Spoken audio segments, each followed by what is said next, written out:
नमस्कार साथियों, मैं डॉक्टर सुरेश पांडे, वरिष्ठ नेत्र सर्जन, सूर्य नेत्र चिकित्सालय एवं लेसिक लेजर सेंटर कोटा।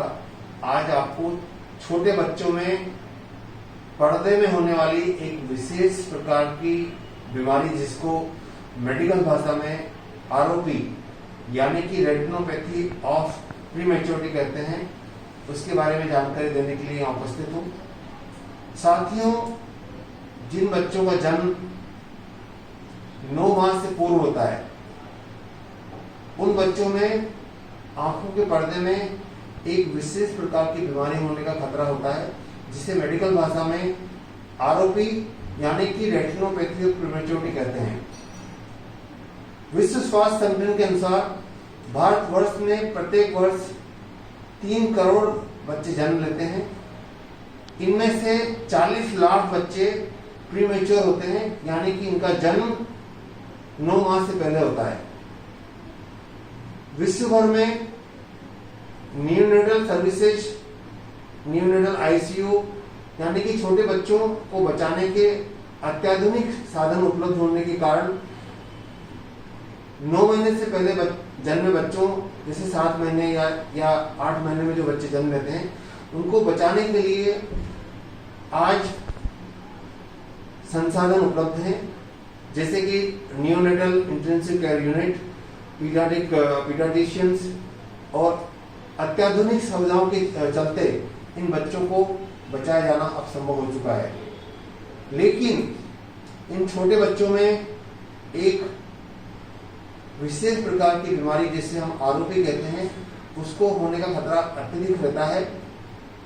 देश भर में प्रत्येक वर्ष 40 लाख बच्चों को रेटिनोपैथी और प्रीमेच्योरिटी होने का खतरा होता है, और इसमें से लगभग 50,000 बच्चे प्रत्येक वर्ष रेटिनोपैथी और प्रीमेच्योरिटी यानी कि आरओपी के चलते सदा के लिए अपनी आंखों की रोशनी खो देते हैं।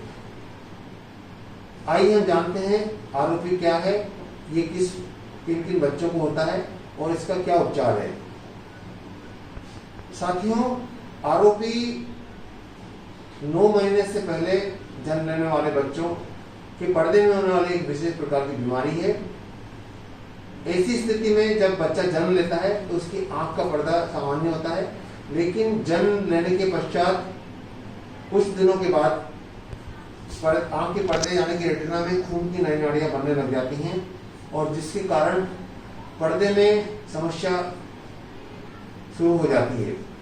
ऐसे बच्चों में जन्म लेने के 1 महीने के अंदर आंख में दवा डालकर दोनों आंखों की जांच इंट्राइट ऑप्थेल्मोस्कोपी नामक इंस्ट्रूमेंट से करवाना अति आवश्यक होता है। सामान्यतः जब बच्चा जन्म लेता है और 9 महीने का बच्चा होता है, तो ऐसी स्थिति में उसकी आंख का पर्दे का विकास सुचारू रूप से चलता रहता है। लेकिन जिन बच्चों का जन्म समय से पहले यानी कि 7 महीने या 8 महीने में होता है, तो ऐसी स्थिति में उनकी आंखों में पर्दे में आरओपी होने का खतरा बढ़ जाता है, और यह पता लगभग जन्म लेने के 1 महीने के अंदर इसकी जांच करा के ठीक किया जा सकता है।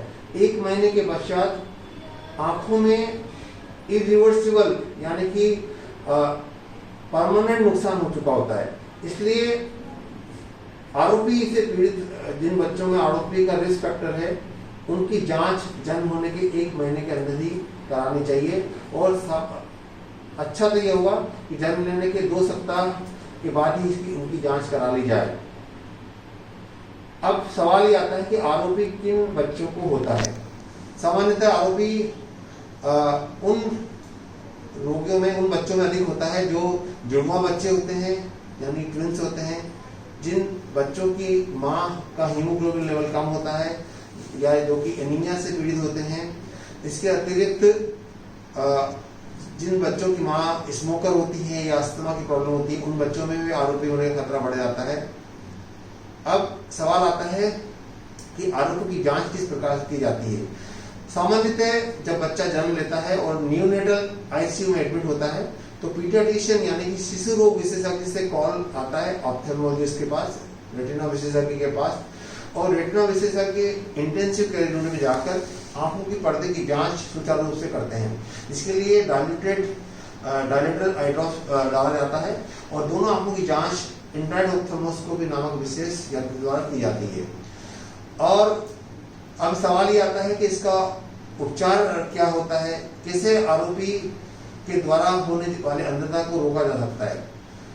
साथियों, यदि आपके परिवार में किसी बच्चे का जन्म 9 महीने से पहले हुआ है और उसको ऑक्सीजन थेरेपी दी गई है, यानी कि ऑक्सीजन लगाई गई है, तो आप इसको गंभीरता से लें और जन्म लेने के 2 हफ्ते के आसपास, यानी 2 वीक्स के आसपास रेटिना विशेषज्ञ से, नेत्र विशेषज्ञ से उसके पर्दे की जांच करवा लें। और इसके साथ साथ 1 महीने के अंतराल में, 1 महीने के आसपास भी दोबारा जांच करवा लें रेटिना विशेषज्ञ के द्वारा, जिससे कि आरोपी है या नहीं है इसका पता चल सके। और सबसे महत्वपूर्ण बात यह है कि यदि बच्चा 1 महीने का हो जाता है या उसकी आयु 1.5 महीने की हो जाती है, तो आंख में परमानेंट डैमेज हो चुका होता है।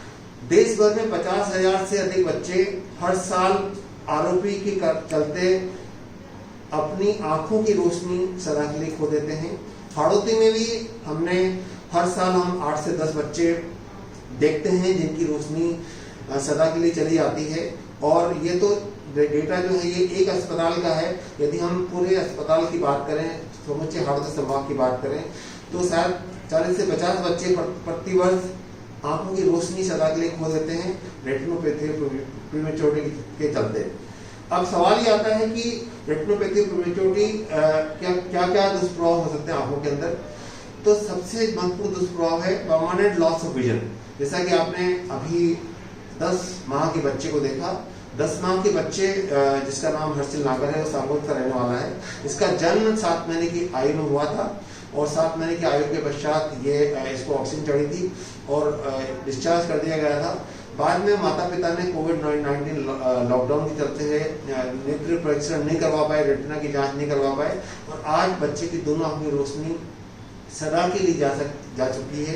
परमानेंट लॉस ऑफ विजन हो चुका है। ये एक बहुत बड़ी कारण है ब्लाइंडनेस का। और ये ब्लाइंडनेस का जो कारण है, जागरूकता बढ़ाते हुए इस ब्लाइंडनेस को रोका जा सकता है। यदि बच्चे की आंख में आरोपी है, यानी कि रेटिनोपैथी प्रीमेच्योरिटी है, तो ऐसे बच्चों की आंख में दृष्टि बाधिता, कैटरेक्ट होना, मोतियाबिंद होना, पर्दे का उखड़ना, एम्ब्लायपिया होना यानी कि आंख सुस्त होना, आंख का तिरछा होना आदि अनेकानेक लक्षण हो सकते हैं। ऐसे बच्चों में ग्लोकोमा होने की संभावना भी बढ़ जाती है। कई बार आंखों के अंदर विट्रियस हेमरेज यानी कि रक्तस्राव हो सकता है। तो साथियों, आज आवश्यकता इस बात की है कि हम इन छोटे बच्चों में होने वाली रेटिनोपैथी प्रीमेच्योरिटी की बीमारी को रोकने के लिए जागरूकता अभियान चलाएं। इसके लिए शिशु रोग विशेषज्ञ का जागरूक होना अति आवश्यक है और साथ ही साथ नेत्र विशेषज्ञ को भी, रेटिना विशेषज्ञ को भी जाकर देखना और पेशेंट को समझाना अति आवश्यक है। क्योंकि कई बार हम मरीज को पूरी तरह से बता नहीं पाते हैं कि इसका क्या इम्पोर्टेंस हो सकता है, या यदि मरीज इसमें लेट होता है, लेट करता है, तो किस प्रकार से ये बीमारी परमानेंट लॉस ऑफ विजन कर सकती है। साथियों, ये हमारी आंख है और इस आंख में ये आप देख रहे हैं, ये कॉर्निया है, ये आंख का लेंस है और ये आंख का पर्दा है। तो आप देख रहे हैं ये आंख का रेटिना जो होता है, ये पर्दा जिसको कहते हैं, ये आपकी दृष्टि तंत्र यानी कि ऑप्टिक नर्व है। तो जब जन्म लेते समय आंख के पर्दे में खून की नाड़ियों का जाल होता है जो धीरे धीरे डेवलप होता है। और रेटिनोपैथी प्रीमेच्योरिटी नामक बीमारी में कई बार जो होता है, खून की नाड़ियों का जाल बहुत तेजी से बढ़ता है, जिसके कारण आंख के पर्दे में पर्दा उखड़ना यानी कि डिटैचमेंट होना और आंखों में मोतियाबिंद बनना, विट्रियस हेमरेज यानी कि पर्दे में खून उतरना आदि समस्याएं हो सकती हैं। गंभीर रोगियों में रेटिनोपैथी और प्रीमेच्योरिटी यानी आरोपी के कारण परमानेंट लॉस ऑफ विजन यानी कि रोशनी हमेशा के लिए जा सकती है। और आप कल्पना करें कि एक बच्चा है जिसको शिशु रोग विशेषज्ञ ने अपने अथक प्रयासों के माध्यम से उसको नया जीवन दान दिया है, उसको नई जिंदगी दी है, और वो बच्चा नेत्रहीनता का शिकार हो जाता है। ये एक बहुत ही बड़ा चैलेंज है, चुनौती है नेत्र चिकित्सक के लिए और शिशु रोग विशेषज्ञ के लिए। और आइए हम इस चुनौती का मुकाबला करें और हम जागरूकता बढ़ाकर, समाज में जागरूकता फैलाकर आरोपी से होने वाले अंधत्व को रोके। अब आते हैं आरोपी का इलाज क्या है।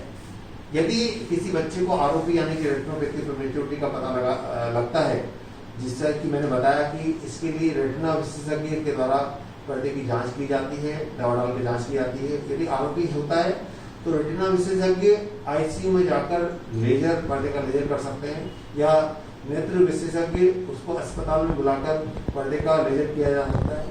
एडवांस स्टेज में एंटी वेजेफ यानी कि anti vascular endothelial growth factor के इंजेक्शन लग सकते हैं। कुछ केसेस में क्रायोथेरेपी के माध्यम से भी इसका उपचार होता है। और यदि आरोपी में एडवांस स्टेज में रेटिना का विलगाव यानी डिटैचमेंट हो चुका है तो इसका ऑपरेशन भी की आवश्यकता पड़ सकती है। तो आरंभिक अवस्था में जन्म के 2 हफ्ते के अंदर, 2 हफ्ते के आसपास यदि हम पर्दे की जांच कराते हैं तो अधिकांश बच्चों में इसका पता लग जाता है, और पता लगाने के बाद इसका उपचार करना संभव हो सकता है। यदि हम जन्म के 1 महीने बाद या उसके बाद हम दिखाने जाते हैं तब तक ऑलरेडी नुकसान हो चुका होता है। तो साथियों, सबसे महत्वपूर्ण बात यह है कि आरोपी एक विशेष प्रकार की छोटे बच्चों में, प्रीमेच्योर बच्चों में होने वाली बीमारी है, जो कि जन्म के समय उसके लक्षण या उसके जो साइन सिम्टम्स होते हैं वो एब्सेंट होते हैं। जन्म के समय उसके कोई लक्षण नहीं होते हैं, और जब बच्चा जन्म लेता है उसके लगभग 15 दिन बाद, 20 दिन बाद इसके लक्षण शुरू हो जाते हैं। इसलिए 15 दिन से 30 दिन के अंदर जांच कराना अति आवश्यक है। पर्दे की जांच 15 से 30 दिन के अंदर कराएं, और एंड्राइड ऑप्थेल्मोस्कोपी के माध्यम से दवा डालकर रेटिना विशेषज्ञ से ही पर्दे की जांच कराना चाहिए, जिससे कि आरोपी से होने वाली अंधता को रोका जा सके। धन्यवाद। नमस्कार। डॉक्टर सुरेश पांडे।